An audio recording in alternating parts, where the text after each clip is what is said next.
अब हमारा next topic है how do atoms exist. Atom exist कैसे करते हैं। देखो, जो एटम्स होते हैं, हम कहें हाइड्रोजन का एटम है या जो भी है, ये अकेले स्टेबल नहीं होते। अकेला हाइड्रोजन का एटम क्या है, स्टेबल नहीं है। ये कैसे स्टेबल होता है, जब ये H2 बन जाता है, H2 गैस बन जाती है। तो जो एटम्स होते हैं वो अकेले स्टेबल नहीं होते, तो वो अकेले स्टेबल नहीं होते तो वो अपनी स्टेबिलिटी की तरफ जाने की कोशिश करते हैं। तो वो स्टेबल बनते कैसे हैं, वो स्टेबल बनते हैं, वो मॉलिक्यूल्स बनाते हैं और आयंस बनाते हैं और स्टेबल हो जाते हैं। क्या फॉर्म करते हैं वो मॉलिक्यूल्स फॉर्म करते हैं और आयंस की फॉर्मेशन करते हैं और स्टेबिलिटी की तरफ जाते हैं। कैसे, अब आप कहो कि इनके एटम की बात बाद में करें, पहले अपनी करो। देखो, हम जो है वो क्या अकेले स्टेबल है, क्या हम अपने घर पे बिल्कुल अकेले रहते हैं, नहीं। हम अपने मम्मी पापा के साथ या अपने भाई बहन के साथ रहते हैं। तो क्यों रहते हैं, क्योंकि हम उनके साथ स्टेबल है, हम अकेले इस एनवायरनमेंट में स्टेबल नहीं है। इसी तरह एटम है, एटम भी अकेले स्टेबल नहीं है, इसलिए वो स्टेबल होने के लिए या तो मॉलिक्यूल्स फॉर्म करते हैं या आयंस फॉर्म करते हैं और स्टेबिलिटी की तरफ जाते हैं। और ये जो मॉलिक्यूल्स और आयंस है, ये फिर आगे एग्रीगेट करते हैं और क्या बना देते हैं, मैटर बना देते हैं, जिस पे अब तक हम बात करते आ रहे हैं। देखो कैसे मॉलिक्यूल्स फॉर्म कैसे करते हैं। वो मॉलिक्यूल्स भी वो दो तरीके से फॉर्म करते हैं। एक तो हो सकता है कि एटम सेम टाइप के हो, एक एटम क्या हो, सेम टाइप के हो, दोनों ही हाइड्रोजन हाइड्रोजन हो, ये तो कहलाएंगे molecules of elements. Molecules of elements, जिसमें जो मॉलिक्यूल्स होंगे, एटम होंगे, वो सेम टाइप के रहेंगे, दोनों या तो क्लोरीन है या दोनों हाइड्रोजन है, जो भी है दोनों सेम होंगे। और एक टाइप इसका रहेगा जिसके अंदर दोनों अलग अलग रहेंगे, जैसे एक हाइड्रोजन है और एक क्या है, क्लोरीन है। मॉलिक्यूल्स ऑफ कंपाउंड्स, जिनके अंदर कंपाउंड्स बनेंगे। देखो मॉलिक्यूल्स ऑफ एलिमेंट्स, अब मैंने आपको ये बात बताई कि हम स्टेबल कहाँ रहते हैं, अपनी फैमिली में स्टेबल रहते हैं, हम में से कुछ अपने पेरेंट्स के साथ रहते हैं, कुछ अपने बच्चों के साथ रहते हैं, जबकि कुछ एक एक्सेप्शनल केसेस भी होते हैं, जैसे कि साधु संत, वो क्या करते हैं, वो रहते हैं अकेले।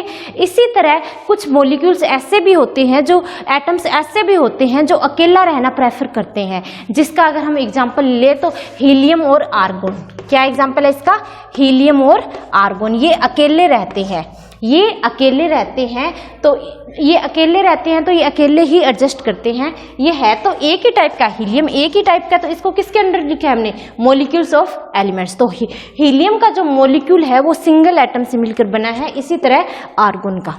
ठीक है, ये बात क्लियर है। उसके बाद हम बात करें हाइड्रोजन की बात करें, हाइड्रोजन अकेला स्टेबल नहीं है। हाइड्रोजन गैस क्या होती है, H2 गैस। जब दो हाइड्रोजन मिलकर H2 गैस बनाते हैं तो वो स्टेबल बनता है। तो ये हाइड्रोजन का एलिमेंट हुआ, मॉलिक्यूल हुआ जो स्टेबल है। बात समझाई, हाइड्रोजन एटम का मॉलिक्यूल क्या स्टेबल है, H2 स्टेबल है। इसमें कितने मॉलिक्यूल्स है, कितने एटम्स है इसके अंदर, 2 एटम है। तो अगर हम एटॉमिसिटी की बात करें तो इसकी एटॉमिसिटी क्या है, डाई। इसमें 2 है तो क्या हुआ, डाई एटॉमिसिटी। मैं साथ ही साथ एटॉमिसिटी का कंसेप्ट भी क्लियर कर रही हूँ। और इसके अंदर क्या है, हीलियम के अंदर कितने एटम है, ओनली 1। और आर्गोन के अंदर कितने हैं, ओनली 1। तो 1 होता है तो वहां पे क्या आता है, मोनो। ये क्या है, मोनो एटॉमिक है। और यहाँ पे 2 है, 2 को क्या कहते हैं, डाई। 3 हो तो 3 को क्या कहते हैं, ट्राई। ठीक है, अब हम ऑक्सीजन का ही केस ले लेते हैं। ऑक्सीजन अकेला कभी भी एग्जिस्ट नहीं करता। ये ऑक्सीजन में 2 ऑक्सीजन अगर ज्वाइन करेंगे तो क्या बनेगी, O2 गैस बनेगी। और अगर 3 ऑक्सीजन को हम ज्वाइन कर देंगे तो क्या बनेगी, O3 बनेगी। O3 क्या होता है, ओजोन का फॉर्मूला है। ओजोन परत जो है ये किसका फॉर्मूला है, ओजोन का फॉर्मूला है। अब बताओ, इसमें O2 है, इसमें 2 ऑक्सीजन ज्वाइन हुई है, तो इसकी एटॉमिसिटी बताओ क्या हुई, ये डाई एटॉमिक है। ये क्या है, डाई एटॉमिक। और इसके अंदर एटॉमिसिटी क्या रहेगी, इसमें 3 एटम्स है तो इसके अंदर रहेगी ट्राई एटॉमिक। मतलब एटॉमिसिटी क्या है, किसी भी मॉलिक्यूल्स को बनाने में हम कितने एटम्स को कंबाइन कर रहे हैं, वही उसकी एटॉमिसिटी होगी। Now atomicity of some elements are shown here.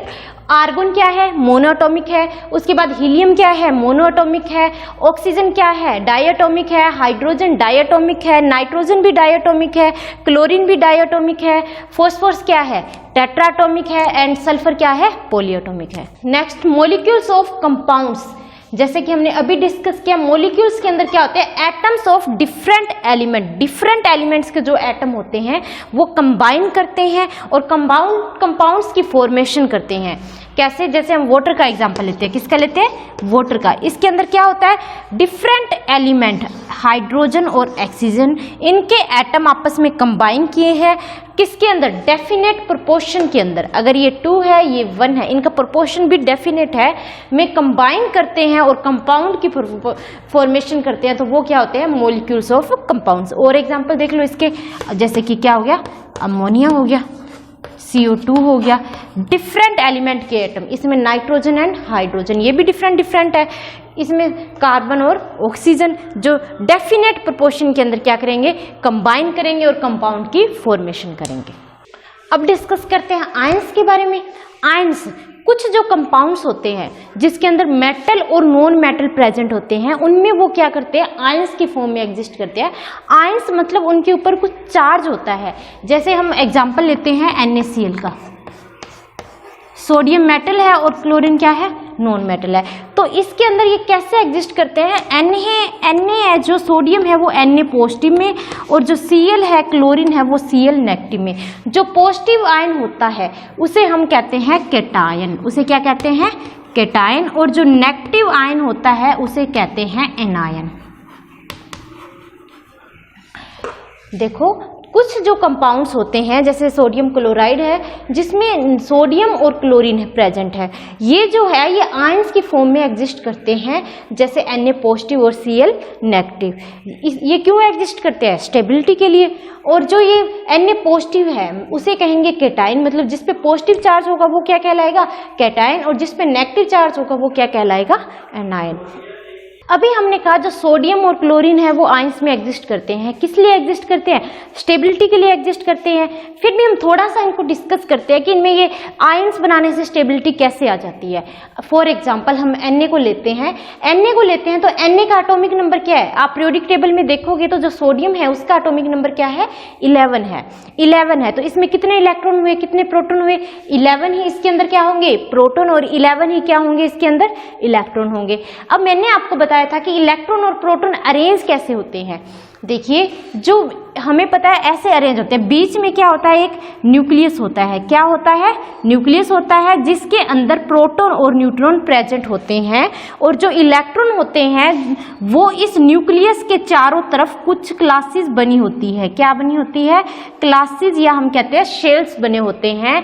इनके अंदर इलेक्ट्रॉन रिवॉल्व करते रहते हैं।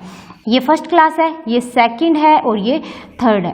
इस फर्स्ट क्लास के अंदर नंबर ऑफ इलेक्ट्रॉन कितने रहेंगे, मैक्सिमम कितने नंबर ऑफ इलेक्ट्रॉन आ सकते हैं, वो उसका रूल होता है 2n²। अगर फर्स्ट क्लास है तो यहाँ पे देखो 2 1 कितने हो सकते हैं, इसमें मैक्सिमम इलेक्ट्रॉन्स 2 हो सकते हैं। तो इस क्लास में मैंने कितने इलेक्ट्रॉन्स बनाए हैं, 2। इससे ज्यादा इलेक्ट्रॉन्स इस फर्स्ट जो ये सेल है इसके अंदर नहीं आ सकते। उसके बाद सेकंड क्लास आ गई। सेकंड क्लास के अंदर कितने हो सकते हैं, देखो 2n² में फिल करो, 2 × 2 की स्क्वायर कितना आ गया, 8। इस सेकंड क्लास के अंदर टोटल नंबर ऑफ इलेक्ट्रॉन्स कितने हो सकते हैं, 8 हो सकते हैं। देखो 8 इलेक्ट्रॉन्स मैंने बनाया, 2 4 6 8। इसमें मैक्सिमम 8 इलेक्ट्रॉन हो सकते हैं, इससे ज्यादा नहीं आ सकते। टोटल कितने हो गए, 2 इसमें थे, 8 इसमें आ गए, टोटल हो गए 10। और एटॉमिक नंबर कितना है, 11। अभी कितना इलेक्ट्रॉन और बच गया, 1 इलेक्ट्रॉन अभी बचा हुआ है, तो वो कहाँ पे जाएगा, थर्ड क्लास के अंदर। एक जो बचा हुआ है वो कहाँ पे आ गया, थर्ड क्लास के अंदर आ गया। ये देखो ये होगी इसकी अरेंजमेंट। अब हम कहते हैं कि Na पॉजिटिव के रूप में ही स्टेबल क्यों है। क्योंकि देखो फर्स्ट क्लास में 2 इलेक्ट्रॉन मैक्सिमम आ सकते थे और 2 है, थर्ड में 8 मैक्सिमम आ सकते थे और 8 है। अब जो सेकंड में 8 मैक्सिमम आ सकते थे, 8 यहाँ पे प्रेजेंट है, और थर्ड के अंदर देखो ओनली 1 इलेक्ट्रॉन है। कितने इलेक्ट्रॉन है? ओनली 1 इलेक्ट्रॉन यहाँ पे प्रेजेंट है। अगर ये 1 इलेक्ट्रॉन यहाँ पे नहीं होता, अगर ये 1 इलेक्ट्रॉन यहाँ पे नहीं होता तो क्या ये फुली फिल्ड कॉन्फ़िगरेशन नहीं हो जाती? हो जाती। फुली फिल्ड होती तो मतलब ये ज़्यादा स्टेबल होती। कोई भी कॉन्फ़िगरेशन फुली फिल्ड हो तभी ज़्यादा स्टेबल होता है। अगर यहाँ पे ये इलेक्ट्रॉन मैं रिमूव कर दूँ, मतलब एक इलेक्ट्रॉन इससे निकाल दूँ, तो वो क्या बन जाएगा? Na पॉजिटिव, और ये जो है सबसे ज़्यादा स्टेबल हो जाएगा। इसीलिए सोडियम स्टेबिलिटी को पाने के लिए अपने एक इलेक्ट्रॉन को क्लोरीन को दे देता है और खुद Na पॉजिटिव बन जाता है। आई बात समझ में?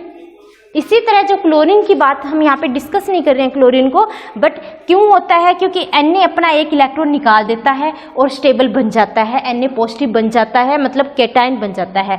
जबकि Cl है उसके पास एक इलेक्ट्रॉन की कमी होती है, मतलब अगर उसे लास्ट में 8 चाहिए होते हैं तो उसके पास कितने होते हैं? 7 होते हैं। तो वो 8 बनाना चाहता है, तो वो 8 बनाने के लिए एक इलेक्ट्रॉन इससे ले लेता है और क्या बन जाता है? Cl negative. इन दोनों को ही स्टेबिलिटी अटेन हो जाती है। अब अभी हमने क्या किया था? एन एटम कंटेनिंग पॉजिटिव और negative charge are called ions. वो क्या कहलाते हैं? आयंस। और इसमें हमने एग्जांपल क्या लिया था? Na और Cl का लिया था। Na पे क्या चार्ज था? पॉजिटिव, और Cl पे कौन सा चार्ज था? नेगेटिव। Na पॉजिटिव था इसलिए क्या था? ये कैटायन, और Cl पे क्या है? नेगेटिव, तो ये क्या है? एनायन। ये तो था सिर्फ एक एटम की बात। Na एक एटम है और Cl भी क्या है? एक एटम है, और इनको हमने कैटायन एनायन कह दिया, Na पॉजिटिव। अगर हम कहें कि हमारे पास ग्रुप ऑफ एटम है, क्या है? ग्रुप ऑफ एटम है, और वो कोई चार्ज कंटेन करते हैं, एक group of atom containing charge, उनके ऊपर कोई चार्ज प्रेजेंट है, तो क्या होगा? उनको हम क्या कहेंगे? Poly atomic ions. तो उनको क्या कहेंगे हम? Poly atomic ions. For examples देखो, यहाँ पे तो सिंगल एटम के ऊपर चार्ज प्रेजेंट था, उन्हें हमने कह दिया कैटायन एनायन। और अगर हमारे पास ग्रुप ऑफ एटम है, एक एटम से ज़्यादा है, तो और उनके ऊपर चार्ज है, तो उनको हम क्या कहते हैं? Poly atomic ions. For example ये ही ले लो, SO4 एक ग्रुप ऑफ एटम हो गया और उसके ऊपर चार्ज प्रेजेंट है 2 नेगेटिव, तो इसे हम क्या कहेंगे? Poly atomic ion. इसकी ये जो पॉली एटॉमिक आयंस है या कैटायंस एनायंस जो भी है हमारे पास, उनकी टेबल आपकी बुक में ऑलरेडी प्रेजेंट है, NCERT की बुक के अंदर बनी हुई है। वहां से आप उसको रीड करना, लर्न करना, वो आपको लर्न करनी ही पड़ेगी। फिर भी छोटी सी हेल्प करने की कोशिश करती हूँ। जैसे ये है सल्फेट, सल्फेट का क्या है? SO4 2 negative. क्या है? SO4 2 negative. SO4 2 नेगेटिव का क्या नेम हुआ? सल्फेट। अगर मैं यहाँ पे O4 की जगह O3 कर दूं, बाकी सब सेम है, एक O को मैंने वो कर दिया, तो इसका नाम क्या हो जाएगा? सल्फेट की जगह सल्फाइड हो जाएगा। क्या नेम हो जाएगा इसका? सल्फाइड। अगर मैं तीनों ऑक्सीजन को यहाँ पे रिमूव कर देती हूँ, ऊपर चार्ज वही है 2 नेगेटिव, तो इसका नाम क्या हो जाएगा? सल्फाइड। क्या हो जाएगा? T की जगह क्या आ जाएगा? सल्फाइड। यही केस फॉस्फेट के केस में रहेगा, नाइट्रेट के केस में रहेगा। मतलब ये एक आपकी हेल्प हो जाएगी भी किस तरह, एक को लर्न करोगे तो 2 अपने आप हो जाएंगे, और बाकी ये टेबल आपको लर्न करनी होगी जो आपके बुक में बनी हुई है।